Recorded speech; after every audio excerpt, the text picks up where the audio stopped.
제가 남편과 결혼을 준비하던 그 시절, 저는 시댁의 경제적 상황이 좋지 않다는 것을 이미 알고 있었습니다.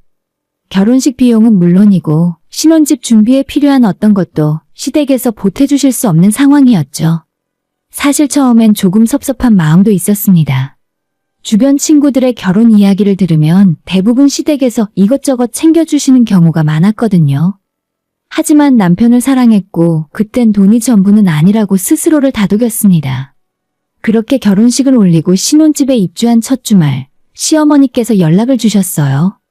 내가 너희 집에 한번 가도 되겠니? 청소라도 좀 도와주고 싶어서. 아니에요, 어머님. 저희가 할 수 있어요. 아니야. 내가 결혼 준비할 때 아무것도 못 해줘서 마음이 너무 안 좋았어. 이렇게라도 해야 내 마음이 좀 편할 것 같아. 시어머니의 목소리에는 진심 어린 미안함이 담겨 있었습니다. 저는 거절하기가 어려워 결국 허락했고 그날 오후 시어머니께서 오셨어요. 손에는 직접 만드신 반찬이 가득 담긴 봉투를 들고 계셨죠. 어머님, 이렇게까지 안 하셔도 되는데요. 괜찮아. 내가 해줄 수 있는 게 이것밖에 없잖니. 너희 둘 다 일하느라 힘들 텐데 이거라도 먹으면서 힘내라. 시어머니는 그날 집안을 구석구석 청소해 주셨습니다. 화장실 타일 하나하나까지 닦으시고 베란다 정리까지 도와주셨어요. 저는 너무 미안해서 계속 말렸지만 시어머니는 오히려 즐거워하시는 표정이었습니다. 나 이거라도 해줄 수 있어서 좋아. 우리 아들이 좋은 집에서 사니까 기분이 좋다.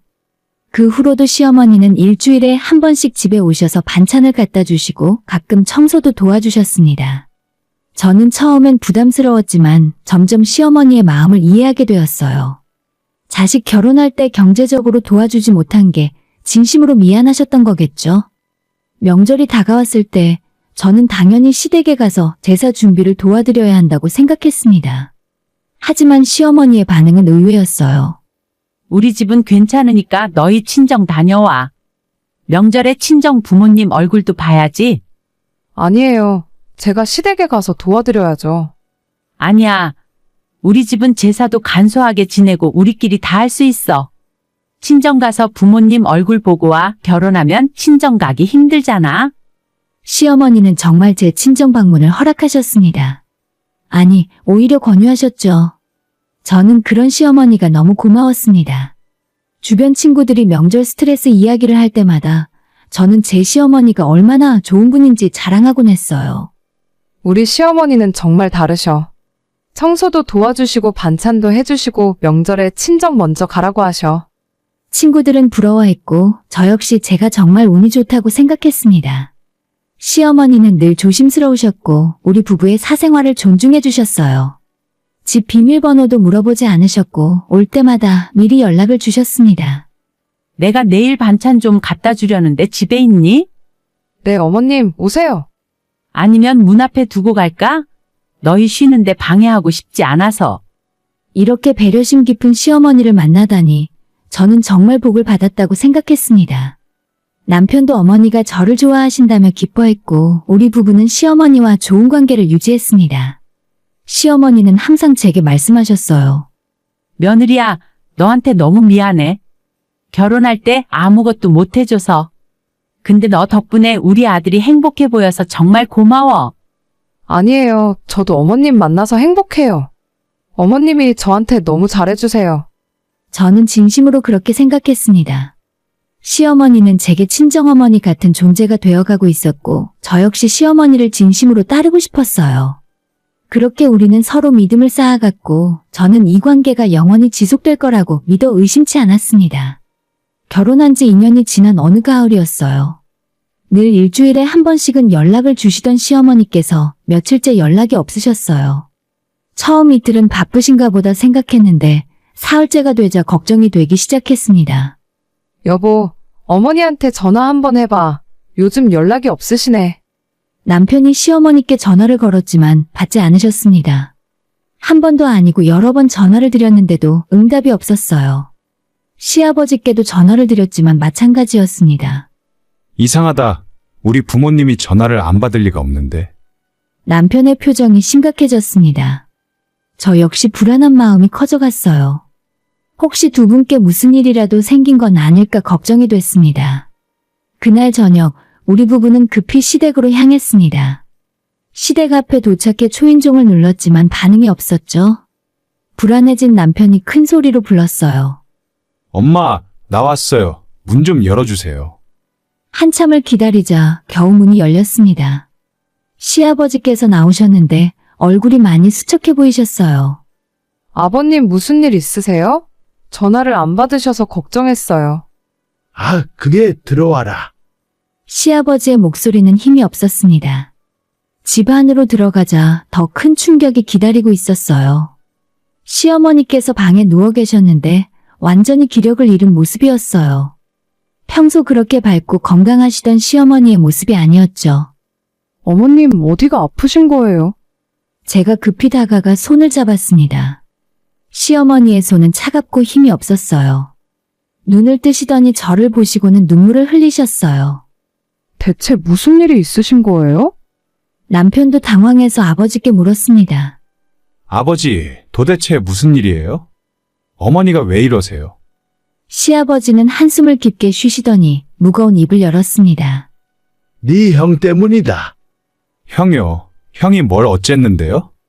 네 형이 주식 투자한다고 돈이 필요하다더라. 큰 돈을 벌 수 있는 기회라면서 돈을 빌려달라고 했어.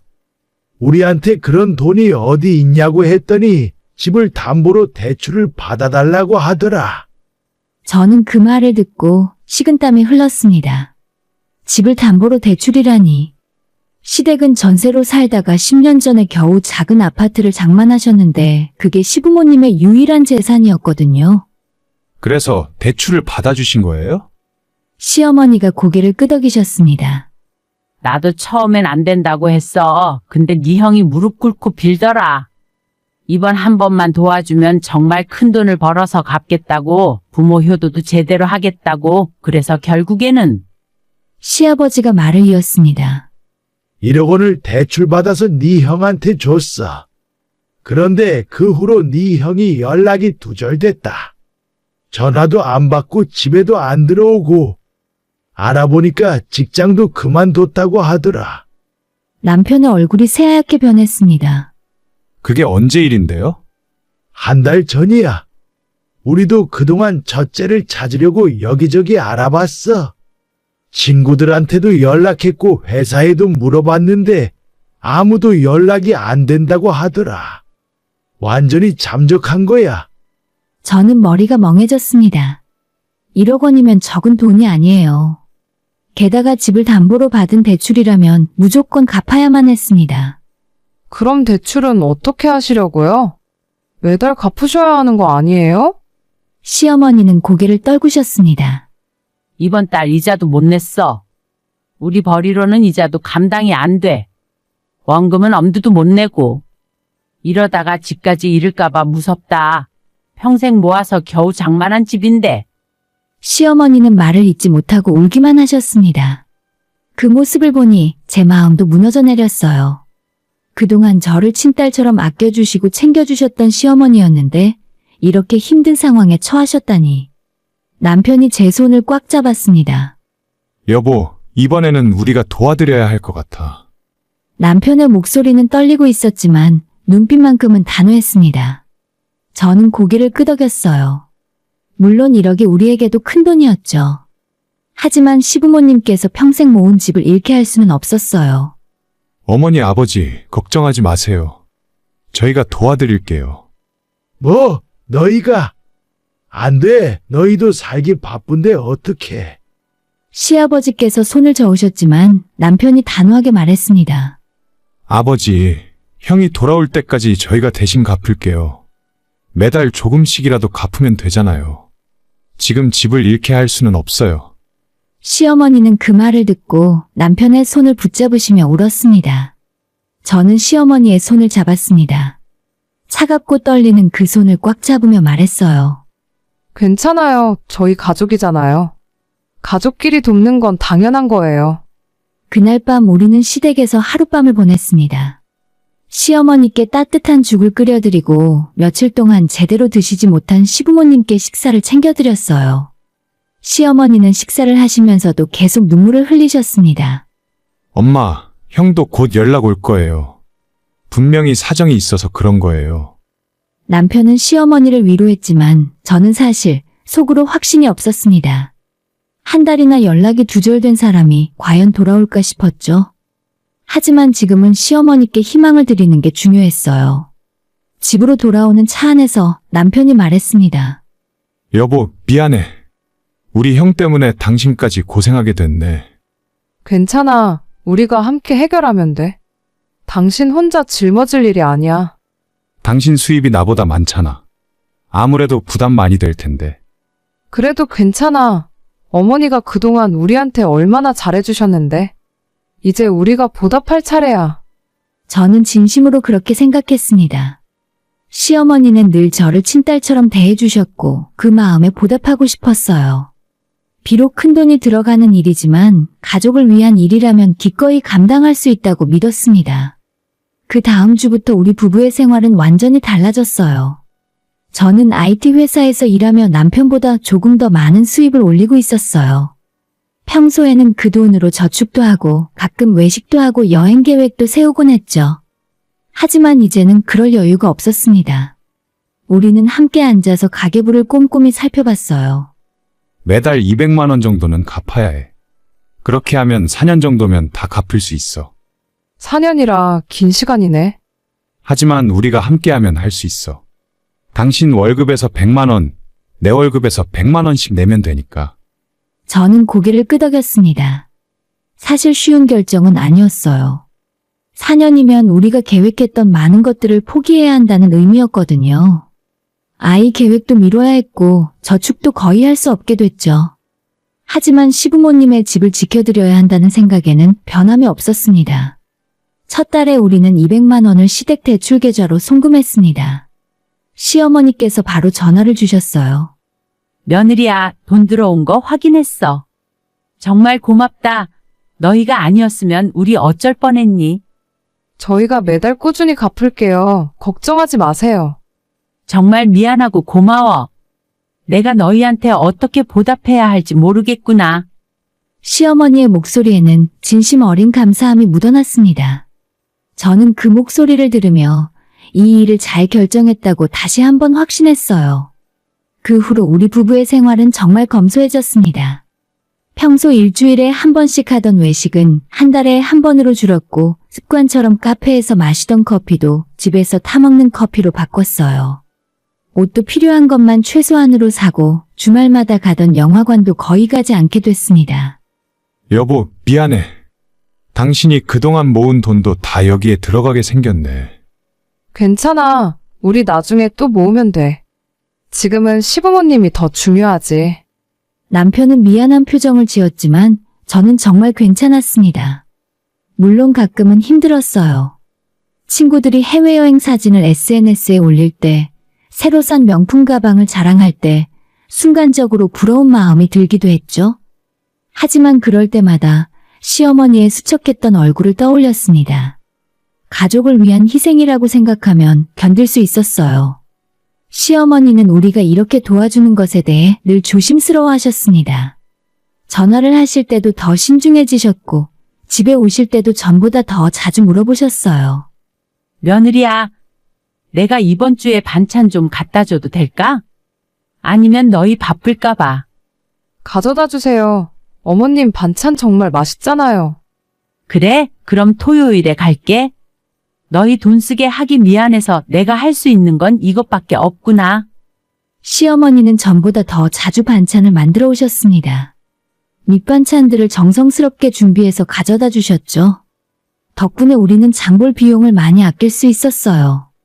6개월이 지났을 때 시어머니께서 우리 집에 오셔서 말씀하셨습니다. 너희 집 청소는 이제 내가 맡을게. 괜히 청소 아줌마 부르지 말고. 그러실 필요 없어요. 저희가 할 수 있어요.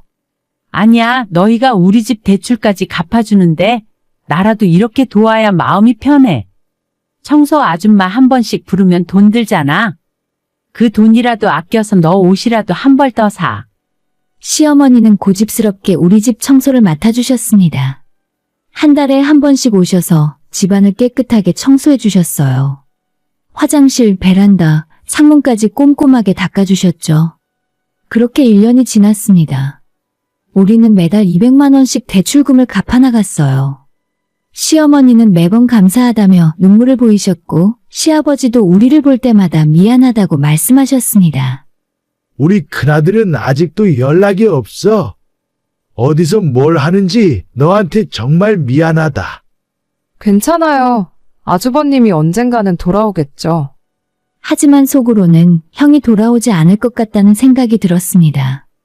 벌써 1년이 넘었는데도 아무런 소식이 없었거든요. 남편도 형을 찾기 위해 여기저기 알아봤지만 마치 증발한 것처럼 흔적을 찾을 수 없었어요. 2년째 접어들었을 때 저는 승진을 했습니다. 월급이 조금 올랐죠. 그 소식을 들은 시어머니께서 기뻐하셨어요. 승진했다며? 축하한다. 우리 며느리 정말 대단하구나. 월급 오른 걸로 맛있는 거라도 사 먹어. 그동안 너무 고생했잖아. 아니에요, 어머니. 저희 괜찮아요. 사실 월급이 올랐지만 우리는 여전히 검소하게 살았습니다. 오른 월급만큼 대출 상환 금액을 조금 더 늘렸어요. 조금이라도 빨리 갚고 싶었거든요. 3년이 지났습니다. 어느덧 우리는 대출금의 4분의 3을 넘게 갚았어요. 이제 진짜 끝이 보이기 시작했습니다. 남편과 저는 서로를 격려하며 마지막까지 힘을 냈죠. 여보, 이제 1년만 더 버티면 돼. 우리 정말 잘하고 있어. 당신 덕분이야. 당신이 없었으면 못했을 거야. 무슨 소리야. 우리 함께 한 거지. 그 3년 동안 우리는 정말 많은 것을 포기했습니다. 친구들의 결혼식에도 최소한의 축의금만 내고 명절 때도 양가 부모님께 용돈을 많이 드리지 못했어요. 저희 부모님께서는 사정을 아시고 이해해 주셨지만 마음 한편으로는 항상 죄송했습니다. 드디어 4년째가 되었습니다. 마지막 달에 우리는 남은 대출금 전액을 갚았어요. 은행 계좌에서 마지막 송금을 완료하는 순간 남편과 저는 서로를 껴안았습니다. 드디어 다 갚았어. 그러게 정말 끝났네. 우리는 기쁨의 눈물을 흘렸습니다. 4년이라는 긴 시간 동안 열심히 일하고 절약하고 참고 견딘 결과였어요. 이제야 진짜 우리만의 삶을 시작할 수 있을 것 같았습니다. 시댁의 소식을 전하자 시어머니와 시아버지께서 바로 우리 집으로 오셨어요. 시어머니는 우리를 보자마자 눈물을 터뜨리셨어요. 고맙다. 너희가 아니었으면 우리 집 잃을 뻔했어. 4년 동안 정말 고생 많았다. 시아버지도 남편의 손을 꽉 잡으시며 말씀하셨습니다. 아들 며느리야, 너희 은혜는 평생 잊지 못할 거야. 정말 미안하고 고맙다. 저는 시어머니를 안아드렸습니다. 4년 동안 함께 고생한 가족이라는 생각에 가슴이 뭉클했어요. 이제 걱정 마세요. 다 끝났어요. 이제 우리 모두 편하게 살 수 있어요. 그래, 너 정말 천사가 따로 없다. 우리 집에 복덩이가 들어왔어. 그날 우리는 함께 저녁 식사를 했습니다. 시어머니께서 정성껏 준비해 오신 음식으로 소박한 축하 자리를 가졌죠. 오랜만에 마음 편하게 웃고 이야기를 나눴습니다. 이제 너희도 아이 계획 세워봐. 그동안 미뤘잖아. 이제 생각해 볼게요. 저는 행복했습니다. 힘든 시간을 이겨냈고 가족을 지켰으며 이제 우리의 미래를 계획할 수 있게 됐으니까요. 시어머니는 여전히 좋은 분이셨고 우리는 진정한 가족이 되었다고 믿었습니다. 그때까지만 해도 저는 알지 못했어요. 이 모든 것이 계획된 연극이었다는 사실을. 대출을 완전히 갚은 지 일주일이 지났습니다. 우리 부부는 오랜만에 여유를 되찾았다는 기쁨에 들떠 있었어요. 4년 동안 참았던 외식도 하고 쇼핑도 하고 주말에는 가벼운 여행이라도 다녀올 계획을 세우고 있었죠. 그런데 그날 시어머니께서 갑자기 전화를 주셨습니다. 내일 시간 돼? 집에 좀 들를 수 있겠니? 무슨 일이세요? 아, 그냥 할 이야기가 좀 있어서 내일 저녁에 와. 목소리가 평소와 달랐습니다. 뭔가 딱딱하고 차가운 느낌이었어요. 하지만 저는 대수롭지 않게 생각했죠. 아마 무슨 좋은 소식이라도 있으신가 보다 싶었습니다. 다음 날 저녁 남편과 함께 시댁을 방문했어요. 문을 열고 들어가자마자 느낌이 이상했습니다. 평소 따뜻하게 맞이해 주시던 시어머니의 미소가 없었거든요. 어서 와, 앉아.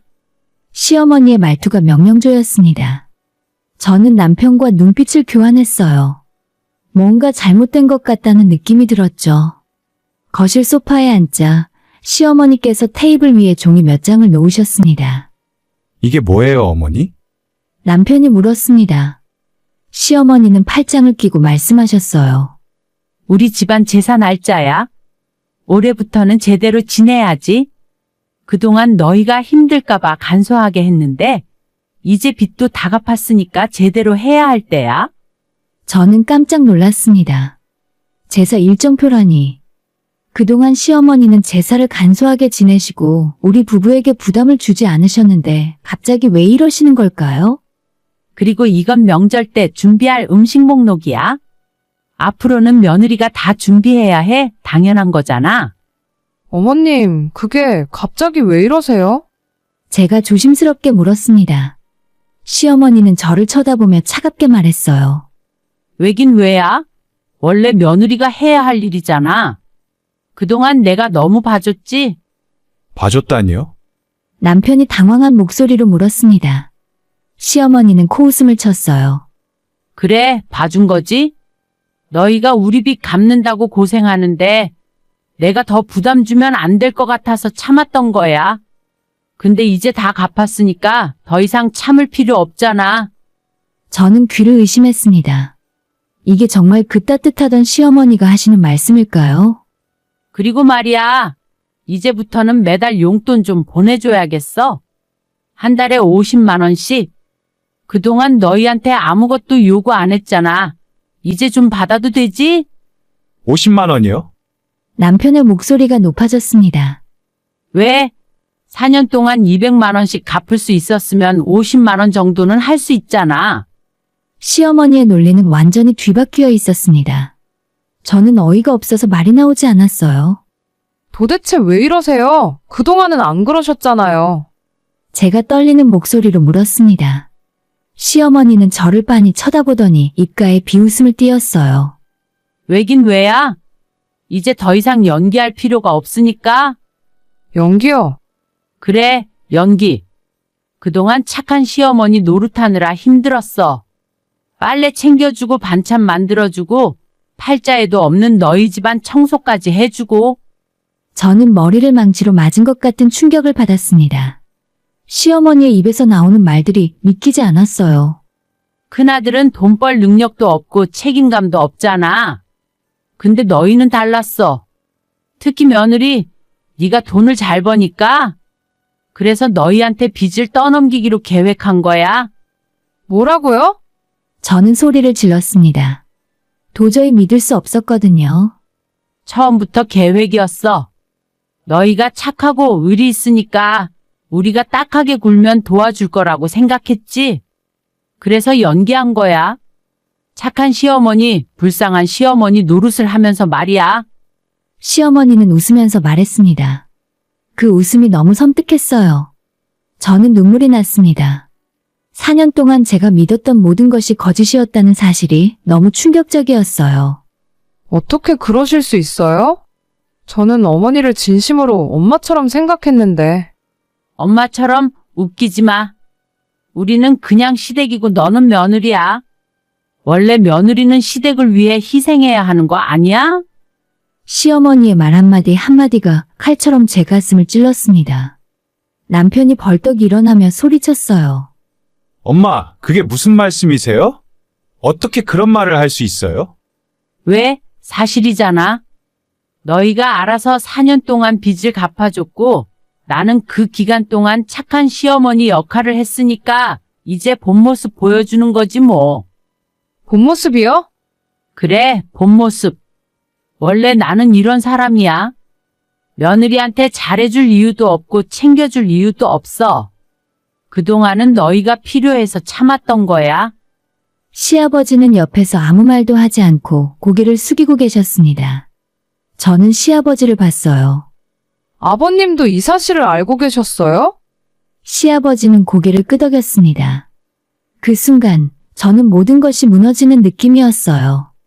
시부모님 두 분 다 저를 속였다는 사실이 너무 괴로웠습니다.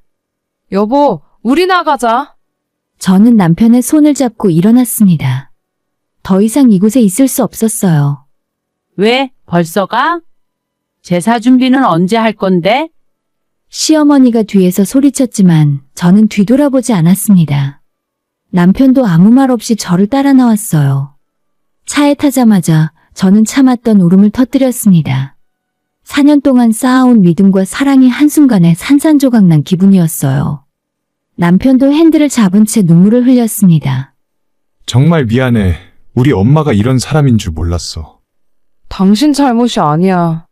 나도 정말 믿었는데 어떻게 사람이 저럴 수가 있을까? 그날 밤 우리는 집에 돌아와서도 잠을 이루지 못했습니다. 시어머니의 말들이 계속 머릿속에 맴돌았어요. 연기했다, 계획이었다, 본 모습. 그 단어들이 제 마음을 찢어놓았습니다. 며칠 동안 저는 아무것도 할 수 없었습니다.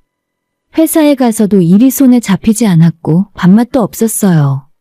4년 동안의 헌신이 모두 헛된 것이었다는 생각에 너무 허무했습니다. 저뿐만 아니라 남편도 마찬가지였어요. 자기 어머니가 저를 그렇게 속였다는 사실에 죄책감을 느끼며 괴로워했죠. 우리 부부는 서로를 위로하며 하루하루를 버텨나갔습니다.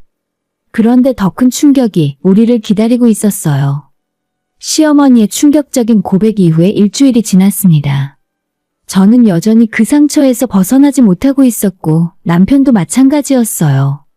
우리는 시댁과 연락을 끊은 채 지내고 있었어요. 그러던 어느 날 저녁 남편이 퇴근하고 돌아왔는데 표정이 심상치 않았습니다. 무슨 일 있어? 오늘 회사 앞에서 형 친구를 우연히 만났어. 아주버님의 친구? 옛날엔 정말 친했는데 오랜만에 우연히 만났어. 그래서 반갑게 인사했지. 남편은 소파에 주저앉으며 한숨을 깊게 쉬었습니다. 그 사람이 형 이야기를 하더라. 너네 형 요즘 잘 나가더라. 새 아파트에서 사는 거 봤어. 라고 말이야. 뭐라고? 저는 귀를 의심했어요. 형이 새 아파트에 산다니요? 나도 놀라서 물어봤어. 무슨 아파트냐고. 그랬더니 새로 지은 신축 아파트래. 한 달 전쯤 우연히 형을 봤는데 차도 외제차 타고 다니더라는 거야. 그게 무슨 소리야? 저는 충격의 말을 잇지 못했습니다. 형이 사라진 게 아니라 잘 살고 있었다니? 그럼 지난 4년은 도대체 뭐였단 말인가요? 내일 흥신소에 한번 가볼 거야. 형이 그 아파트를 어떻게 샀는지 알아봐야겠어. 다음 날 남편은 반차를 내고 탐정사무소를 찾아갔습니다. 저도 황당함과 궁금함에 일이 손에 잡히지 않을 정도였죠. 그리고 며칠 후에 남편이 돌아왔는데 손에 서류 봉투를 들고 있었습니다. 얼굴은 분노로 일그러져 있었고 눈은 충혈되어 있었어요. 여보, 왜? 무슨 일인데? 남편은 서류 봉투를 테이블에 던지듯 내려놓았습니다. 다 거짓말이었어. 처음부터 끝까지 전부 다 말이야. 무슨 말이야? 애초에 형은 주식 투자 같은 거 안 했어. 엄마가 집을 담보로 대출받은 돈 그거 형한테 준 건 맞아. 근데 그게 다가 아니야. 남편은 서류를 꺼내며 설명했습니다. 엄마는 대출을 1억만 받은 게 아니라 3억을 받았어. 그중 1억은 우리한테 갚으라고 떠넘기고 대출 받은 돈은 전부 형한테 줬어. 그 돈에 형이 자기 가진 돈을 합쳐서 아파트를 산 거야. 뭐라고? 저는 서류를 집어들었습니다. 부동산 등기부등본이었어요. 형의 이름으로 된 아파트 소유권이 명확하게 적혀 있었습니다. 취득 일자를 보니 4년 전 바로 우리가 빚을 갚기 시작한 그 시점이었어요. 이게 진짜야? 거기서 제대로 확인한 거야. 형은 도망간 게 아니라 엄마가 마련해준 아파트에서 잘 살고 있었어. 휴대폰 번호도 바꾸고 직장도 옮기고 마치 실종된 것처럼 연출한 거지. 저는 손이 떨렸습니다. 분노와 배신감이 한꺼번에 밀려왔어요. 그러니까 어머님은 처음부터 우리를 속이려고 계획한 거였네. 아주버님을 위해 아파트를 사주고 대출금은 우리한테 떠넘기고. 그래, 그래서 엄마가 그렇게 착한 시어머니 연기를 한 거야. 우리가 4년 동안 꼬박꼬박 갚아줄 테니까. 만약 우리가 중간에 포기하거나 도망가면 계획이 틀어지잖아. 그러니까 계속 감동시키고 미안해하고 고마워하는 척한 거지. 남편의 목소리는 점점 커졌습니다. 더 웃긴 건 형 아파트 가격이야? 지금 시세가 8억 정도래. 4년 사이에 가격이 많이 올랐어. 형이 샀을 때는 5억이었는데. 저는 그 자리에 주저앉았습니다. 너무 억울하고 화가 나서 눈물이 났어요. 어떻게 사람이 이럴 수가 있어? 친아들이랑 며느리한테? 나도 믿기지 않아. 내 엄마가 이런 사람이었다니. 형도 형이지. 동생 등쳐먹고 잘 살 생각을 하다니. 남편은 주먹으로 테이블을 쳤습니다. 저는 남편을 안아주었어요. 우리 둘 다 너무 큰 충격에 빠져 있었습니다. 한참을 그렇게 있다가 남편이 말했어요. 가만히 당하고 있을 수는 없어. 법적으로 대응할 거야. 법적으로? 변호사한테 상담받았는데 우리가 갚은 돈을 돌려받을 수 있대. 사기죄로도 고소할 수 있고. 다음 날 남편은 변호사와 함께 내용 증명과 청구서를 준비했습니다. 우리가 4년 동안 갚은 1억 원 전액과 그에 따른 이자와 정신적 피해에 대한 배상을 요구하는 내용이었어요. 우리는 변호사가 작성해준 서류를 들고 주말에 시댁을 찾아갔습니다. 시어머니는 우리를 보고 반갑게 웃으며 말했어요. 왔니? 생각해보니까 지난번에 내가 너무 심했나 싶긴 하더라. 일단 들어와. 하지만 우리는 웃지 않았습니다. 남편이 차갑게 말했어요. 어머니, 저희 할 이야기가 있어요. 시어머니는 우리의 분위기가 심상치 않다는 걸 눈치챘는지 표정이 굳어졌습니다. 남편은 서류 봉투에서 부동산 등기부등본을 꺼내서 테이블 위에 놓았죠. 이게 뭔지 아세요? 시어머니는 서류를 보더니 얼굴이 새하얗게 변했습니다. 이건 너가 이걸 어떻게. 형 아파트 등기부등본이에요. 형이 4년 전에 산 아파트요. 어머니가 대출금으로 사준 그 아파트. 시아버지도 놀란 표정으로 일어났습니다. 너희가 어떻게 알았니? 어떻게 알았냐고요? 이게 알아야 할 일이에요? 우리한테는 말도 안 하고 형한테 아파트를 사주고 우리더러 빚을 갚으라고 하셨잖아요. 남편의 목소리가 떨렸습니다. 시어머니는 뭐라 변명을 하려고 했어요. 아니 그게 아니라. 아니긴 뭐가 아니에요? 대출을 총 3억을 받으셨죠? 그중 1억은 우리한테 떠넘겼고 돈은 전부 형 아파트 사는데 쓰셨잖아요. 다 증거 있어요. 남편은 탐정이 조사한 자료들을 하나씩 꺼내 놓았습니다. 대출 내역, 부동산 거래 내역, 형의 주민등록등본까지 모든 증거가 명확했어요. 그리고 이건 청구서예요. 우리가 4년 동안 갚은 돈 1억 원, 그리고 그에 대한 이자와 정신적 피해 배상금까지 합쳐서 1억 2천만 원을 청구할 거예요. 시어머니는 당황하며 말했습니다. 둘째야, 우리가 잘못했어. 그렇지만 우리는 돈이 없어. 그걸 어떻게 갚아? 형한테 받으세요. 형 아파트 팔면 되잖아요. 애초에 그 아파트 우리 돈으로 산 거예요. 그건 안 돼. 그건 네 형 집이야. 남편이 차갑게 웃었습니다. 형 집이요? 우리 돈으로 산 집이 형 집이라고요? 그럼 나머지는 법정에서 얘기하시죠. 남편은 내용 증명을 테이블 위에 놓고 일어났습니다. 2주 안에 돈을 갚지 않으시면 법적 절차를 밟을 겁니다. 사기죄로 고소할 거예요. 그리고 형도 공범이니까 같이요. 심각한 상황에 시어머니가 울면서 매달렸습니다. 하지만 남편은 뿌리치고 나왔습니다. 저도 남편을 따라 나오면서 마지막으로 말했어요. 저는 어머니를 정말 엄마처럼 생각했어요. 4년 동안 진심으로 모셨고요. 근데 어머니는 저를 이용만 하셨죠? 이제 그 대가를 치르셔야 해요. 우리는 시댁을 나와 차에 탔습니다. 뒤에서 시어머니의 울음소리가 들렸지만 저는 더 이상 동정심이 들지 않았어요. 배신당한 상처가 너무 컸거든요. 내용 증명을 보낸 지 사흘째 되던 날, 시어머니께서 먼저 전화를 주셨습니다. 남편이 받았어요. 둘째야, 제발 만나자. 만나서 이야기 좀 하자. 할 이야기 없어요. 돈 갚으실 거면 그냥 계좌로 보내세요. 아들아, 우리가 정말 잘못했어. 그렇지만 1억 2천은 너무 큰 돈이야. 우리한테 그런 돈 없어. 말씀드렸잖아요. 형 아파트 파세요. 그건 안 돼. 그건 네 형 집이라니까? 남편이 차갑게 웃었습니다. 여전히 형만 챙기시네요. 좋아요. 그럼 법정에서 봐요. 남편은 전화를 끊었습니다.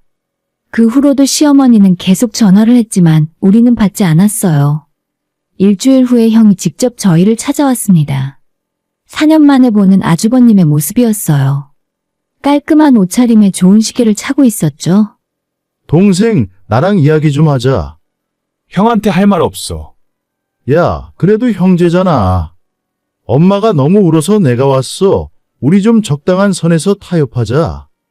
남편이 비웃었습니다. 타협. 형은 4년 동안 좋은 아파트에서 편하게 살았고 우리는 형 아파트값 갚느라 고생했는데 무슨 타협이야?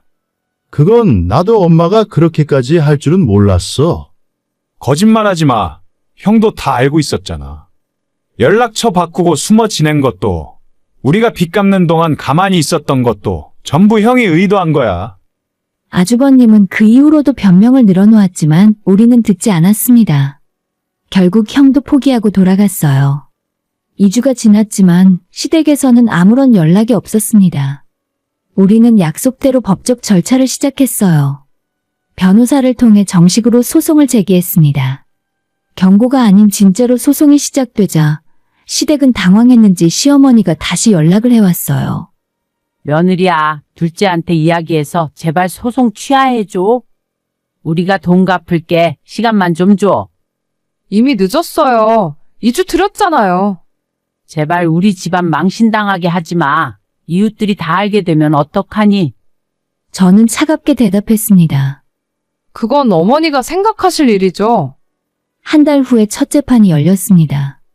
우리 측 변호사는 모든 증거를 제출했고 시댁은 제대로 된 반론을 하지 못했어요. 증거가 너무 명확했거든요.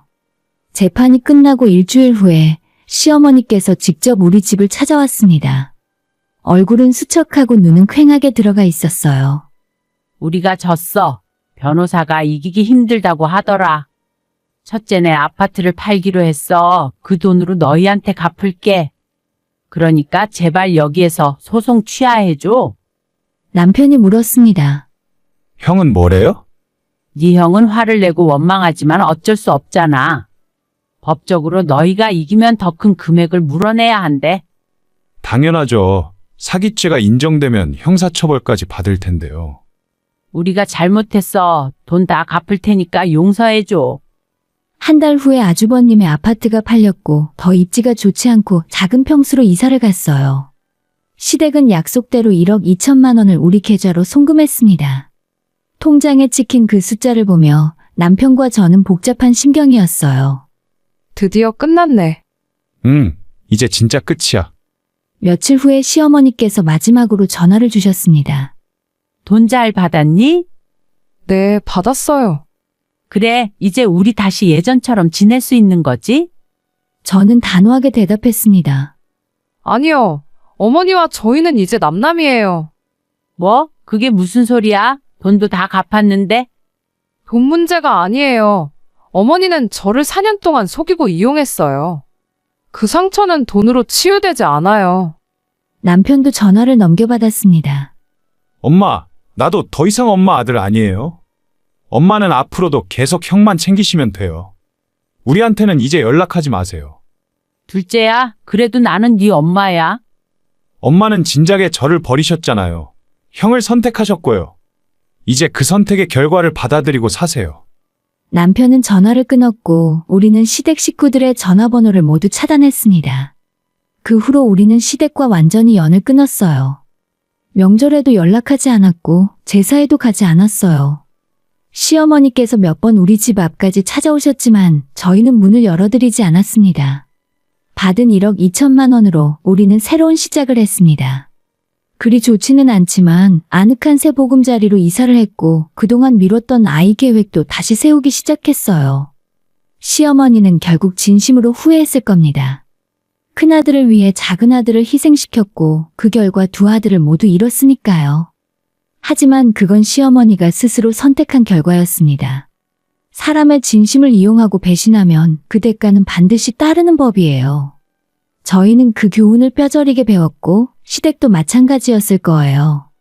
저와 남편은 앞으로 오직 우리 가족만을 위해 살아갈 것입니다.